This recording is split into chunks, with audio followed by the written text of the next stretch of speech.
నమస్కారం. మన ధర్మం కార్యక్రమానికి స్వాగతం. ఇవాటి మన ధర్మం కార్యక్రమంలో మన ధర్మ సందేహాలను నివృత్తి చేసేందుకు మనతో పాటు ఉన్నారు ప్రముఖ ఆధ్యాత్మికవేత్త శ్రీ గడ్డమనుగు రామకృష్ణమూర్తి గారు.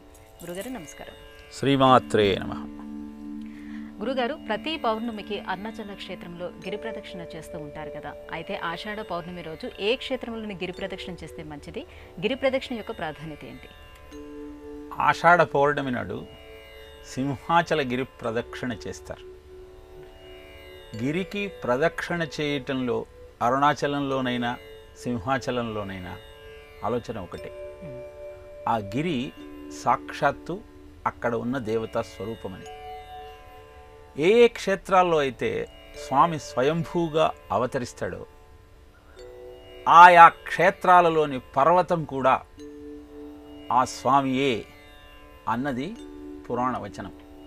అరుణాచలంలో ఉన్న ఆ అరుణాచలం యొక్క శిథిలాలను, అక్కడ ఉన్న రాళ్లను పరీక్షించి ఇవి ఏ కాలం నాటివో మేము చెప్పలేము అన్నారు శాస్త్రజ్ఞులు.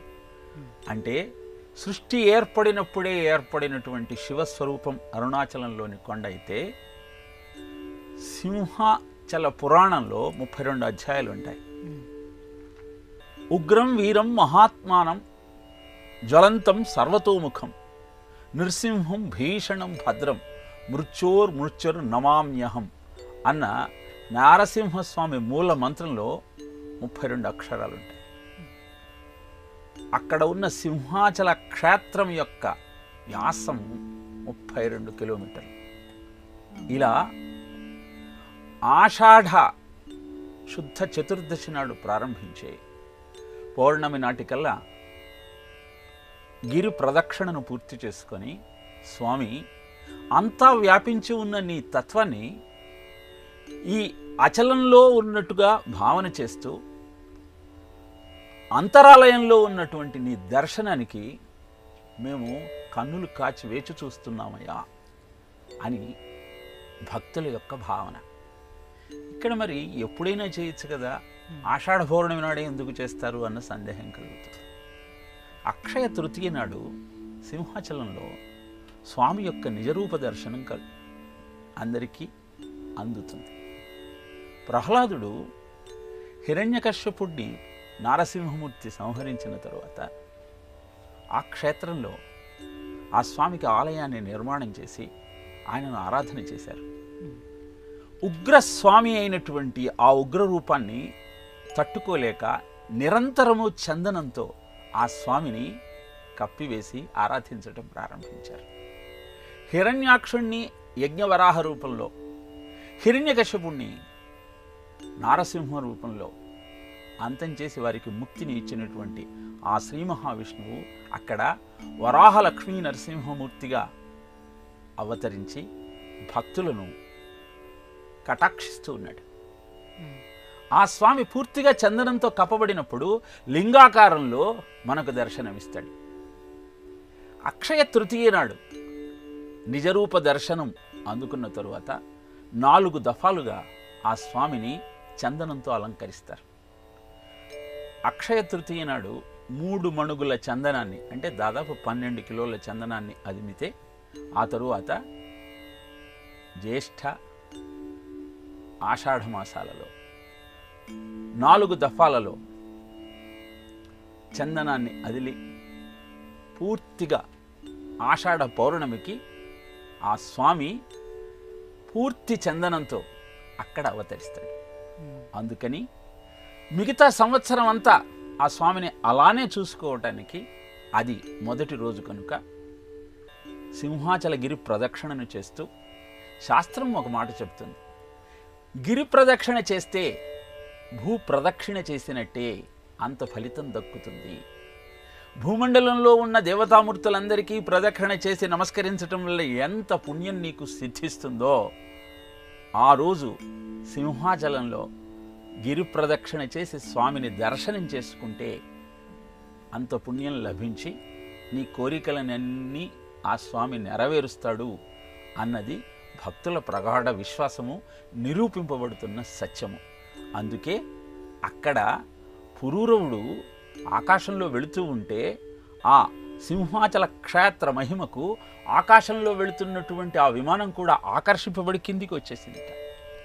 అందుకే పురూరవుడు అక్కడ ఉండి జీర్ణమైన ఆలయాన్ని పునరుద్ధరించి మళ్ళీ ఆ స్వామిని అకుంఠిత భక్తితో ఆరాధన చేశాడు అని పురాణం చెబుతుంది. ఇలాంటి అద్భుతమైన క్షేత్రము సింహాచల క్షేత్రము. కాబట్టి ఉగ్రం వీరం మహావిష్ణుం జ్వలంతం సర్వతోముఖం నృసింహం భీషణం భద్రం మృత్యుర్నమామ్యహం అంటూ ఆ స్వామికి నమస్కరిస్తూ ఆషాఢ పౌర్ణమి అద్భుతమైన పర్వదినాన సింహాచల గిరి ప్రదక్షిణ చేయటానికి సమాయత్తమైన భక్తుల్లో మనం కూడా ఒకళ్ళుగా మారి ఆ స్వామి యొక్క కృపా కటాక్ష వీక్షణాన్ని అందుకునే ప్రయత్నం చేద్దాం. గురుగారు, ఆషాఢ పౌర్ణమిని వ్యాస పౌర్ణమి, జ్ఞాన పౌర్ణమి, అలాగే గురు పౌర్ణమిగా వ్యవహరిస్తారు కదా. ముఖ్యంగా ఆషాఢ పౌర్ణమిని గురు పౌర్ణమిగా వ్యవహరించడంలో ఆంతర్యం ఏంటి? ప్రపంచంలో ఉన్నటువంటి ముముక్షువులనందరినీ ఉద్ధరించాలన్న సంకల్పంతో శ్రీమన్నారాయణుడే వ్యాసమూర్తిగా భూమండలం మీద అవతరించాడు. అందుకే మనం ప్రతినిత్యం నారాయణ సమారంభాం వ్యాసశంకర మధ్యమాం అస్మదాచార్య పర్యంతాం వందే గురు పరంపరాం అని నమస్కారం చేసుకుంటాం. శ్రీమన్నారాయణుడు మొదటి గురువు అయితే ఆయన అంశతో జన్మించిన వ్యాసుడు, ఆయనను అనుసరించిన శంకరుడు ఆ గురు పరంపరకు తార్కాణంగా నిలుస్తున్నారు. నారాయణుడి నుంచి నా గురువు గారి దాకా ఉన్న గురు పరంపరగా అందరికీ నమస్కరిస్తూ నా జీవితాన్ని ప్రారంభిస్తూ ఉన్నాను. గురువు లేనివాడు బరువు నేలకు అంటారు. అందుకే అంటే ఎక్కడికక్కడ నువ్వు చేస్తున్న తప్పిదాలన్నింటినీ నీకు తెలియజేస్తూ అనుసరించాల్సిన విధి విధానాలను నీకు విశదీకరిస్తూ నీ జీవితాన్ని నందనవనంగా మార్చేటువంటి గురువు యొక్క సాహచర్యము, శుశ్రూష నిన్ను ముందుకు నడిపించే అద్భుతమైనటువంటి సాధనం. అందుకే గురు పౌర్ణమి అంటే ఆషాఢ పౌర్ణమి నాడు వ్యాసుడు జన్మించాడు పరాశర సత్యవతులకు. అలా భూమండలం మీద అవతరించినటువంటి ఆ నారాయణ అంశ యదిహాత్రి తత్ అన్యత్ర ఎన్నే నాస్తి న తత్ర క్వచిత్ అని శపథం చేసి ఏదైతే నేను భారతంలో రాస్తానో అదే ప్రపంచమంతా కనబడుతుంది, ఏదైతే ప్రపంచంలో ఉంటుందో అదే భారతంలో నువ్వు చూస్తావు అని ప్రపంచ విజ్ఞానాన్నంతా 1,00,000 శ్లోకాల భారతంలో నిక్షిప్తం చేసి ప్రజాబాహుళ్యానికి అందజేశాడు. అనంతరము అనంతాహ వేదాహ అనంతములైన వేదములను అభ్యాసం చేయడానికి కష్టమవుతున్న నేపథ్యంలో వాటినన్నింటినీ న్యాసం చేసి ఋక్, యజుర్, సామ, అథర్వణ వేదాలుగా మనకు అందజేశాడు. మద్వయం భద్వయం చైవ బ్రత్రయం వచతుష్టయం అనాపలింగ కూస్కాని పురాణాన్ని పృథక్ పృథక్ అని 18 పురాణాలను అద్భుతంగా రచన చేసి మనకు అందించాడు. 108 ఉపపురాణాలను మనకు అందజేశాడు. ఇంత వాంగ్మయాన్ని అందించినటువంటి వ్యాసుడు దానిని తన శిష్య పరంపర ద్వారా సమాజానికి అందించాడు. పైలుండు ఋగ్వేద పఠనంబు దొరకొని సామంబు జైమిని చదువుచుండే యజువు వైశంపాఖ్యాయనుండు గైకొనే తుది నధర్వంబు సుమంతుడు పఠించే అఖిల పురాణేతిహాసముల్ మాతండ్రి రోమహర్షణుడు నిరూఢి దాల్చే తమ తమ వేదమా తపస్సులు భాగించి శిష్య సంఘములకు చెప్పిరంతా శిష్యులెల్లను ఆత్మీయ శిష్యజనులకు బహుమార్గములు చెప్పి అనుమతింప పెక్కు శాఖలు గలిగి ఈ పృథివిలోన నిగమ బొప్పారె భూసుర నివహమందు అంటాడు భాగవతంలో. పైలుడు, జైమిని, యజువు, యజుర్వేదాన్ని పఠించిన వైశంపాఖ్యాయుడు, సుమంతుడు, రోమహర్షణుడు ఆయన శిష్య పరంపరలోని వారే. భారతదేశంలో ఎన్ని విదేశీ దాడులు జరిగినా మన ధర్మం ఇంకా ఎందుకు నిలబడి ఉన్నది అంటే ఈ గురు శిష్య పరంపర వ్యాసుడి కాలం నుంచి ఇప్పటిదాకా కొనసాగుతూ పుస్తకంలో కాదయ్యా నీకు విజ్ఞానం ఉన్నది మస్తకంలో ఉండాలి అన్నటువంటి అద్భుతమైన సత్యాన్ని గురువుల ద్వారా తెలుసుకుంటూ మన ధర్మాన్ని వీడకుండా మనం ఉండబట్టే ఇంకా మన జీవితం అద్భుతంగా ధర్మపథంలో మన ధర్మాన్ని ఆశ్రయించి ఆచరిస్తూ ముందుకు నడుస్తూ ఉన్నది. అందుకే ఇలాంటి అద్భుతమైన గురు శిష్య పరంపరకు ఆజ్యుడు కనుక వ్యాసుడు జన్మించినటువంటి అద్భుతమైన ఆ పర్వదినాన్ని గురు పౌర్ణమిగా భావించి ఆయనను ఆరాధిస్తాం. వ్యాసాయ విష్ణు రూపాయ వ్యాసరూపాయ విష్ణవే నమో వై బ్రహ్మనిధయే వాసిష్ఠాయ నమో నమః అంటూ ఆ శ్రీమన్నారాయణుడి అంశ అయినటువంటి వ్యాసుడిని ప్రతినిత్యము తలుచుకోవాలి. ఈ కనపడుతున్న వాంగ్మయమంతా వ్యాసోచ్ఛిష్టమే, వ్యాసుడు అందించింది కనుక నిరంతరము మనకు మార్గదర్శకం చేసేటువంటి విజ్ఞానాన్ని మనకు అందించిన ఆ వ్యాసుణ్ణి గురువుగా స్వీకరిస్తూ గురు పూర్ణమిని ఆయన జయంతి నాడు జరుపుకుంటూ మన గురువులను ఆరాధించి సన్మానిస్తూ జీవితాన్ని ధన్యం చేసుకునే ప్రయత్నం చేద్దాం. మరి వేదవ్యాసుడికి కృష్ణ ద్వైపాయనుడు అనే నామం ఉంది కదా, ఈ నామం ఎలా వచ్చిందంటారు? నిజానికి వ్యాస అన్నది ఒక పదవి. ఎలా అయితే ప్రైమ్ మినిస్టర్, చీఫ్ మినిస్టర్ అని ఉంటుందో అలానే వ్యాసపీఠం అనేది కూడా ఒక పదవి. ప్రతి కల్పంలో ఒక్కొక్కరు ఆ బాధ్యత స్వీకరిస్తూ ఉంటారు. శుక్రుడు, వశిష్ఠుడు, సనధ్వజుడు, త్రివర్ణుడు వీళ్ళంతా కూడా వ్యాసపీఠాన్ని అధిరోహించిన వాళ్లే. ఈ వ్యాసుడికి కృష్ణద్వైపాయనుడు అని పేరు రావడానికి కారణం ఏమిటి అంటే ఆయన పరాశర సత్యవతులకు జన్మించిన తరువాత ద్వీపంలో జన్మించాడు. నల్లగా ఉన్నాడు. నల్ల అన్న శబ్దానికి కృష్ణ అని సంస్కృతంలో కృష్ణ అంటే నలుపు అని అర్థం. అలానే ద్వీపంలో ఉన్నాడు కనుక ద్వైపాయనుడు. అలా ఈ వ్యాసుడికి కృష్ణ ద్వైపాయనుడు అన్న పేరు వచ్చింది. పరాశర మహర్షి మత్స్యగంధి అయినటువంటి దాశరాజు కుమార్తెను వివాహం చేసుకొని, వివాహము అంటే క్షణంలో అలా ఆమెకు సద్యోగర్భం ఇచ్చి వ్యాస మహర్షి కృష్ణ ద్వైపాయనుడుగా అవతరించటానికి కారణమయ్యాడు కనుక వ్యాస మహర్షిని కృష్ణ ద్వైపాయనుడు అని పిలుస్తాం. గురుగారు, మన భారతీయ సనాతన ధర్మానికి ఆధారం గురువు. మన సంప్రదాయంలో కూడా గురువుకి ఎంతో ప్రాధాన్యత ఉంది. ఈ సంవిధానంలో గురు పౌర్ణమిని ఎలా నిర్వహించుకోవాలి? గురు పౌర్ణమి నాడు సూర్యోదయానికి ముందరే నిద్ర లేచి పూజాదికాలు ముగించుకొని కంసు దీపాన్ని ఉత్తర దిక్కుగా వెలిగించి ఒక శుభ్రమైనటువంటి వస్త్రం మీద బియ్యం పోసి దాని మీద తమలపాకు పెట్టి దాని మీద గురువు యొక్క చిత్రపటాన్ని నుంచి షోడశోపచారాలతో పూజించాలి. అనంతరము వ్యాసుడు రచించిన ఏదో ఒక వాంగ్మయాన్ని, భగవద్గీత, భాగవతము, భారతము, పురాణాలు, ఏదో ఒక ఘట్టాన్ని తప్పనిసరిగా పారాయణ చేయాలి. వ్యాసుణ్ణి స్తుతించాలి.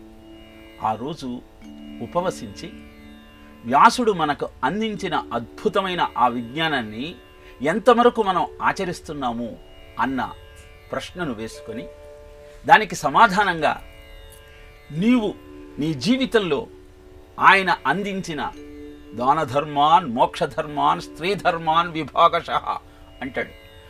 ఆయన చెప్పని నీతి సూత్రం లేదు. ఆయన స్పృశించినటువంటి విజ్ఞానం లేదు.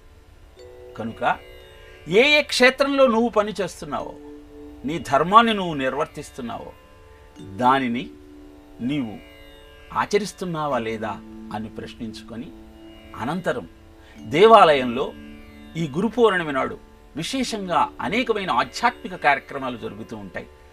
వాటిల్లో భాగస్వాముడవై వీలైతే ఉడికించిన శనగలను ప్రసాదంగా నలుగురికి పంచుతూ గురుచరిత్రను పారాయణ చేసి అందరికీ అందించే ప్రయత్నం చేస్తూ గురు పౌర్ణమిని జరుపుకోమని శాస్త్రం చెబుతున్నమాట. గురుగారు, మన జీవనయానంలో మనకి అక్షరాభ్యాసం చేయించిన గురువు దగ్గర నుంచి ఎంతోమంది గురువులు తారసపడతారు కదా, ఈ గురు పౌర్ణమి రోజున ఏ గురువును పూజించాలి?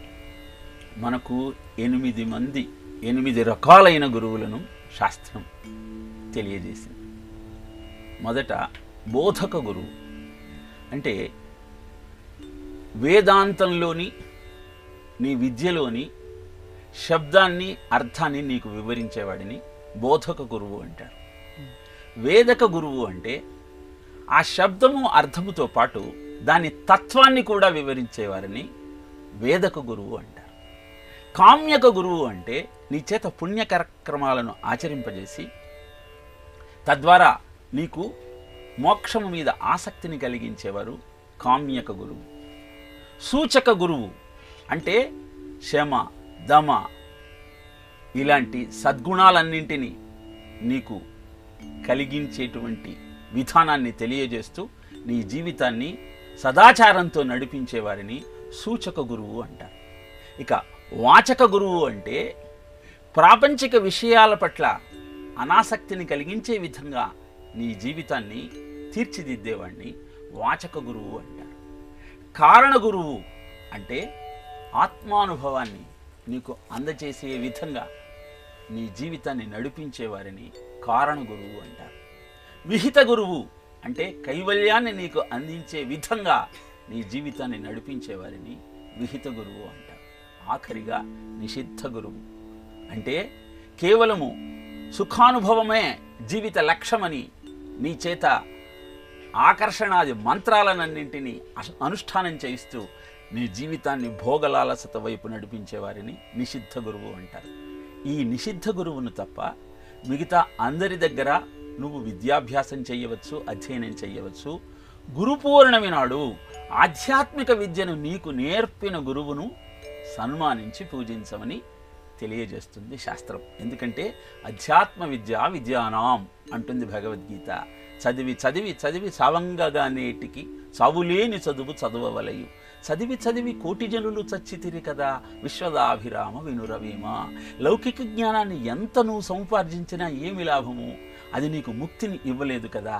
కనుక ఎవరైతే నీ జీవితాన్ని అద్భుతమైనటువంటి ముక్తి మార్గం వైపు ప్రయాణం చేయించగలుగుతారో వారే నీకు నిజమైన గురువు. దుర్లభంచ త్రయమేదైదత్ దైవానుగ్రహ హేతుకం మనుష్యత్వం ముముక్షత్వం మహాపురుష సంశ్రయ అని వివేక చూడమని చెప్తుంది.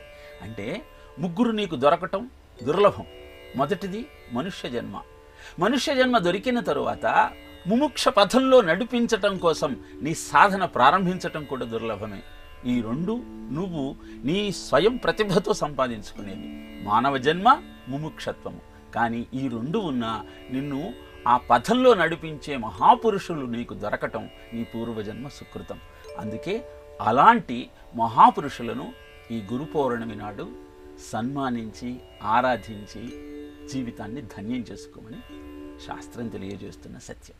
గురువుగారు, మన సంప్రదాయం ప్రకారం ప్రతి పౌర్ణమి నాడు ఏదో ఒక వ్రతాన్ని ఆచరిస్తూ ఉంటారు కదా. ఈ ఆషాఢ పౌర్ణమి రోజు ఏ వ్రతాన్ని ఆచరిస్తారు? ఆషాఢ పౌర్ణమి నాడు కోకిల వ్రతాన్ని ఆచరించాలమ్మా. కళాభ్యాం చూడాలంకృత శశికళాభ్యాం నిజతప ఫలాభ్యాం భక్తేషు ప్రకటిత ఫలాభ్యాం భవతు మే. శివాభ్యాం అస్తోక త్రిభువన శివాభ్యాం హృది పునరనుభవాభ్యాం ఆనంద స్ఫురదనుభవాభ్యాం నతిరియం అంటాడు శివానంద లహరిలో. అంటే శివపార్వతులు ఇద్దరు ఒకరికొకరు తపించి తపస్సు చేసి శుష్కించిన దేహాలు ఏకమైన తరువాత అర్ధనారీశ్వరులుగా అవతరించారు. ఈ శ్లోకం యొక్క అంతరార్థాన్ని మనం గ్రహించగలిగినట్టయితే కోకిల వ్రతం ఎందుకు చేస్తారో మనకు అర్థమవుతుంది. సతీదేవి దక్షయజ్ఞంలో తనలోకి అగ్నిని ఆవాహన చేసుకొని ప్రాణాన్ని త్యజించిన తరువాత కోకిలగా అవతరించింది. 10,000 సంవత్సరాలు శివుడి గురించి ఘోరమైన తపస్సు చేసింది. అనంతరం పార్వతీదేవిగా జన్మించి ఆయన భాగస్వామి అయింది. ఇలా ప్రతి స్త్రీ తన భర్త కోసం తపించి ఆయన ఆనందమే తన జీవిత పరమావధిగా ఎంచి ఉపవాసములు వ్రతములు తపములు వేయేలా భర్త దైవతమను గొల్చు సాధ్వికి దుర్లభము లేదధిపో అంటాడు భాగవతంలో. అలా తాను ఉపవసించిన నోము నోచిన అంతా తాను సౌభాగ్యంతో సంతానంతో ఆనందంగా ఉండాలన్న కోరికతో కోకిల వ్రతాన్ని ఆచరిస్తుంది. కోకిల ప్రతిమను తెలగపిండితో చేసి అది ఆ సతీదేవికి ఆ పార్వతీదేవికి ప్రతిరూపంగా భావించి షోడశోపచారాలు చేస్తుంది. ఇలా ఆషాఢ పౌర్ణమి నుంచి శ్రావణ పౌర్ణమి దాకా 4 రోజుల పాటు ఈ వ్రతాన్ని వాళ్ళు ఆచరిస్తారు. 8 రోజులు అకుంఠిత దీక్షతో షోడశోపచారాలు చేసిన తరువాత ఆ కోకిల విగ్రహాన్ని చక్కగా అలంకరించి బ్రాహ్మణుడికి దానం చేస్తారు. అనంతరం పొద్దంతా ఉపవసించి సాయంత్రం ఆ తల్లిని కోకిల విగ్రహంలో చూసుకొని ఆరాధించి అనంతరం భోజనాన్ని స్వీకరిస్తారు. ఈ నెల రోజులు ఉసిరి గుజ్జును, ఔషధాలను శరీరానికి అలుముకొని స్నానాధికాలు ఆచరిస్తారు. దీని కారణంగా ముఖ సౌందర్యము, ఆరోగ్యము అద్భుతంగా మారి వారి ఆలోచన దైవం చేత ప్రేరేపితమవుతుంది. కనుక సత్కార్యాచరణ, కుటుంబ సౌభాగ్యము అన్నీ కూడా వాళ్లకు సిద్ధిస్తాయి అన్నది ఈ కోకిల వ్రతం యొక్క ఆంతర్యం. కొన్ని ఐహిత్యాలు, జనక మహారాజు భార్య పేరు కూడా కోకిలాదేవి, ఆమె ఆచరించింది కాబట్టి ఈ వ్రతానికి కోకిల వ్రతం అని అన్నారని చెబుతున్నా, జనక మహారాజు భార్య పేరు సుమేధ సునయన అని రామాయణం చెబుతోంది. అనేక రకాలైనటువంటి ఐతిహ్యాలు, కల్పభేదం వల్ల మారే కథలు మనకు పురాణంలో కనబడుతూ ఉంటాయి. గురుగారు, బాదరాయణ సంబంధం అని అంటారు కదా, వ్యాసుడికి బాదరాయణ సంబంధికి ఉన్నటువంటి అనుబంధం ఏంటి? వ్యాసుడికి బాదరాయణ సంబంధానికి ఏ సంబంధం లేదమ్మా. కానీ భారతీయ సమాజంలో ఎలా ఒకరికి ఒకరు ఏదో రూపంగా బంధాన్ని, అనుబంధాన్ని ఏర్పరచుకుంటారో తెలియజేసేదే బాదరాయణ సంబంధం. బదరికావనంలో తపస్సు చేశాడు కనుక వ్యాసుణ్ణి బాదరాయణుడు అంటారు. బదరీ ఫలము అంటే రేగుపండు. ఒక పండితుడు దూర ప్రాంతాలకు పయనమవుతున్నాడు. అలా కొంత దూరం వెళ్ళిన తర్వాత బాగా అలసిపోయాడు. ఎవరైనా ఈ గ్రామంలో తెలిసిన వాళ్ళు ఉంటే బాగుంటుంది కదా అని ఆలోచించాడు. కానీ ఎవరు స్ఫురించలేదు. ఎదురుగ్గా రేగు చెట్లు ఉన్నటువంటి ఒక ఇల్లు కనబడింది. వెంటనే తన బండిని తీసుకెళ్ళి ఆ రేగు చెట్టు దగ్గర కట్టేసి ఇంట్లోకి వెళ్ళిపోయాడు. అమ్మాయి బాగున్నారా అని ప్రశ్నించాడు. ఆ ఇల్లాలు వచ్చినవాడు భర్త తరఫు యొక్క బంధువేమో అనుకొని అర్ఘ్యపాద్యాదులు ఇచ్చి, ఆహారాన్ని ఇచ్చి సన్మానించి చక్కగా విశ్రమించిన తర్వాత భర్త వచ్చాడు. ఇంట్లో స్వతంత్రంగా సంచరిస్తున్న ఆ పండితుడిని చూసి భార్య తరఫు బంధువేమో అనుకున్నాడు.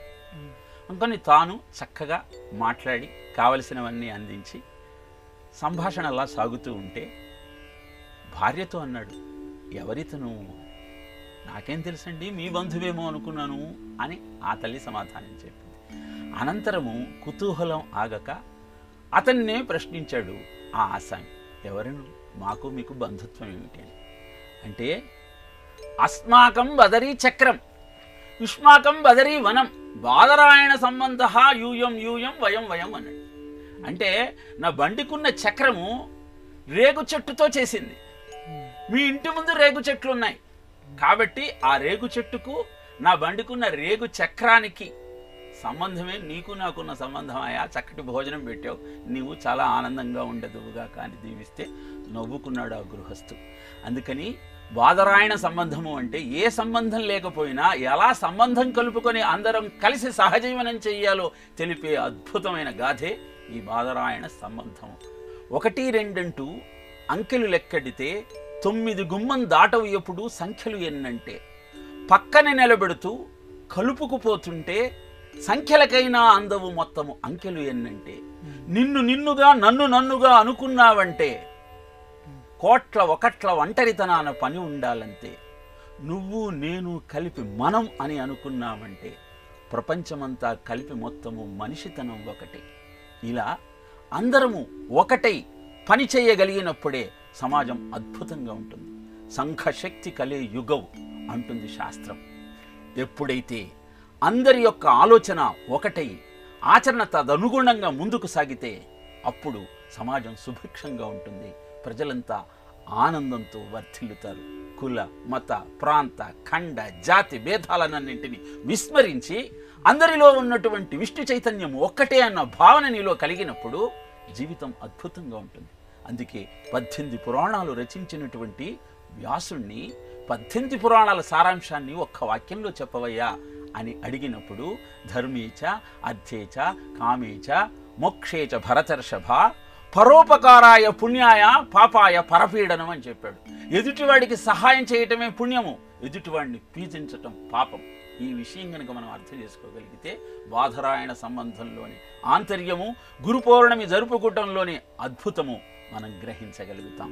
తెలుసుకుందాం, ఆచరిద్దాం, ఆనందంగా ఉండే ప్రయత్నం చేద్దాం. గురుగారు, ఇవాళ మన ధర్మం కార్యక్రమంలో మాకు వచ్చినటువంటి ఈ ధర్మ సందేహాలన్నీ కూడా నివృత్తి చేసినందుకు ధన్యవాదాలండి. కృష్ణార్పణ.